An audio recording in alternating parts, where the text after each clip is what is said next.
لطفاً هر جا که هستید در وضعیتی آروم قرار بگیرید، چشمهاتون رو ببندید و به مانترایی که پخش میشه گوش بدید.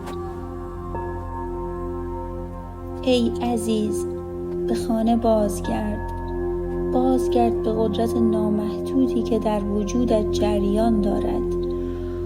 بازگرد به یادآوری حقیقت وجودت. به خانه بازگرد، به آرامش درونت و به نور جوهره روحت. بازگرد، زیرا اکنون زمان شفا یافتن و برخاستن توست. نفس عمیقی به مرکز وجودت بکش. حسش کن.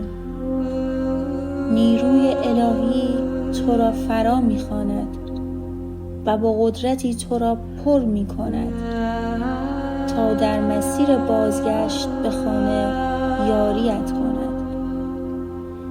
در درون تو جایی از سکوت هست، جایی آگاه، هوشیار، حاضر، بینا، ریشه‌دار و قابل اعتماد.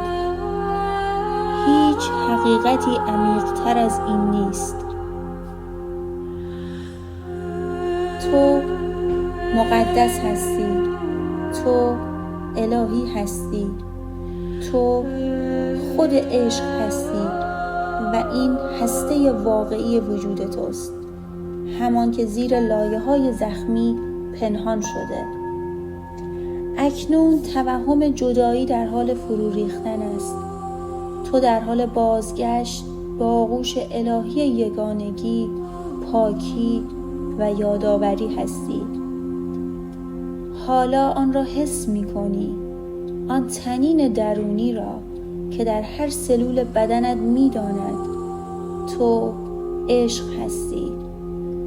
تو به عشق الهی متصل هستی. تو ارزشمندی و تو کاملی. پس نفس بکش و نفست رو بیرون بده.